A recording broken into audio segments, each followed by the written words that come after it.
All right, Bucks win, Bucks win, Bucks win. Unbelievable game.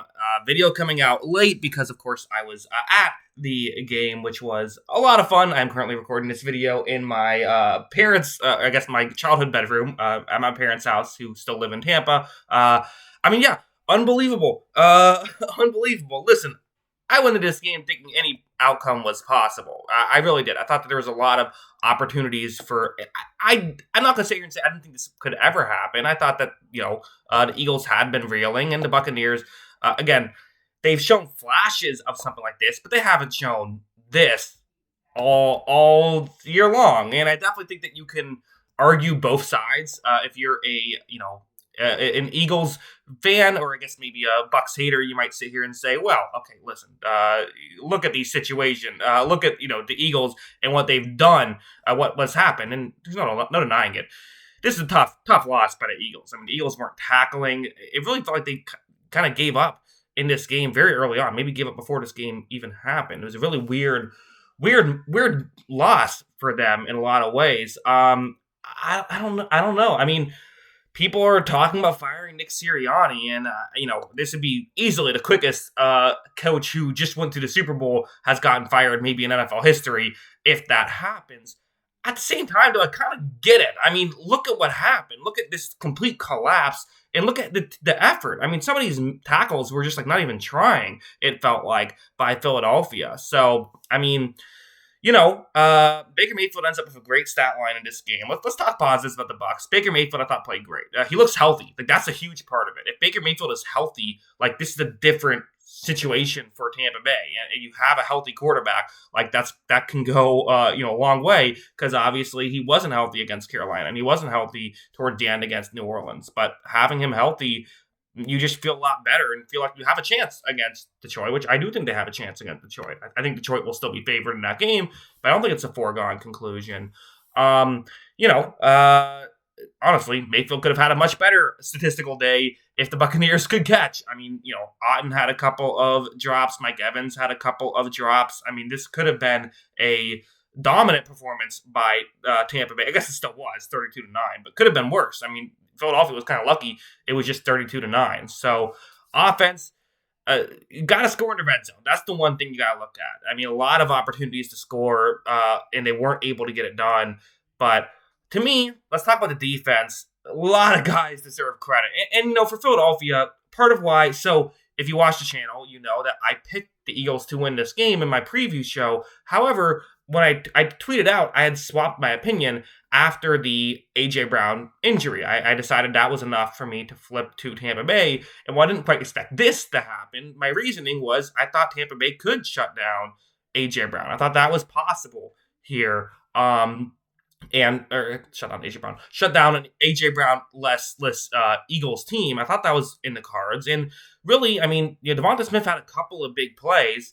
But once Jamel Dean was on him, which he was for most of the game, he did really good. Again, Devonta Smith, 148 yards. So Devonta Smith got his yards, but when they paid attention to him, it felt like they did a good job at being able to cover him, and that's all they had. I mean, you look at the other receivers, DeAndre Swift, 32 yards. He's their second leading receiver in this game. Julio Jones, 22 yards. He was their third leading receiver in this game. And he went down in, I think, the second quarter. That's just not going to get done for the Eagles. And, again, unbelievable collapse by the Eagles. Well, what a disaster this was by them. But you got to give credit to Tampa Bay and their, ability to cover. One thing, I talked about in the preview show is Tampa Bay has had injuries all season long in the secondary. And this is kind of the first time all year they've been healthy. So while the defensive numbers are terrible, they haven't been healthy all year. And if you're healthy now, this is where things can get a little bit exciting going into Detroit, which, Tampa Bay did play Detroit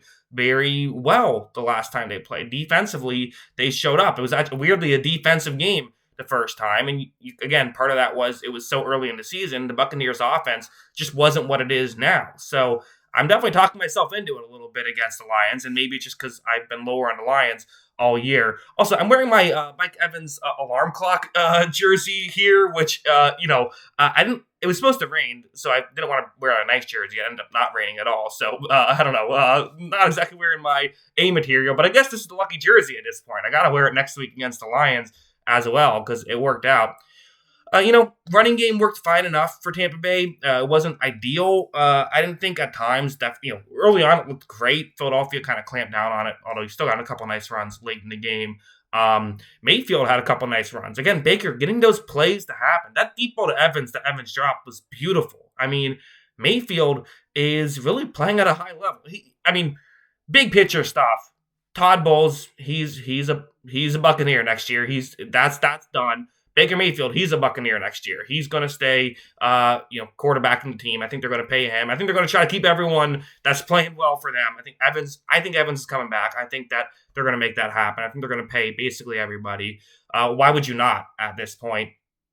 And again, the season might not be over. Listen, I don't think this team, realistically, even me, as biased of a fan as you can get, I don't think that we really stand a chance going up against one of the elite top dog teams. I really don't. Excuse me. At the same time, though, if we can somehow upset the Lions and get to the conference championship, that's insane. That would be insane given where this team started from. So what they've been able to do, and this has just been a really fun season. This team was 3-7, maybe 4-7, and now all of a sudden this run they've gone on it's unbelievable. So several guys I still got to shout out. Carlton Davis had a great game, had a big stop on Smith one-on-one on a fourth down. That was huge. Levante David doing Levante David things. Kalijah Cansey, he was everywhere, I thought. Every other play, you're looking up and seeing him make stuff happen. And even Zion McCollum playing safety a lot this game. That was interesting. It didn't screw things up. Zion McCollum did enough here. Had a couple of bad plays, but wasn't terrible. So getting that stuff going is just really exciting. And again, for Jalen Hurts, you got to talk about this stuff too, right?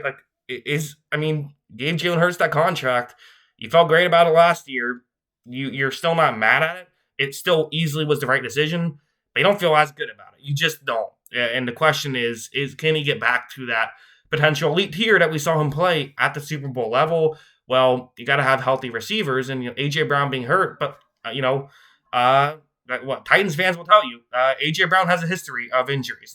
It is what it is. He's not someone who plays healthy 17 games a season. He's just not. So devastating loss. If I'm the Eagles, I don't fire Sirianni. I give him one more year, but you fire everyone else.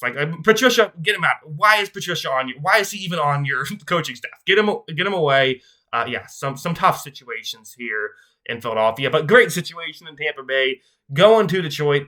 I did hear a little bit of fans when I was at the game chant, "We want Detroit." I don't want Detroit personally. That's not what I'm rooting for. I would like, Carolina perhaps, maybe Washington. That's what I would prefer. I don't know. Detroit's good. I would like a not good team, but I'll take Detroit over going home. So I guess I'll have that. Also, some fun Eagles fans. Eagles fans didn't get a ton of opportunities to try and be obnoxious in this one. So unfortunate for them, but happy for me. Those are my thoughts. What are yours? Let me know in the comments below. Always love hearing from y'all. And of course, as always, thanks for watching.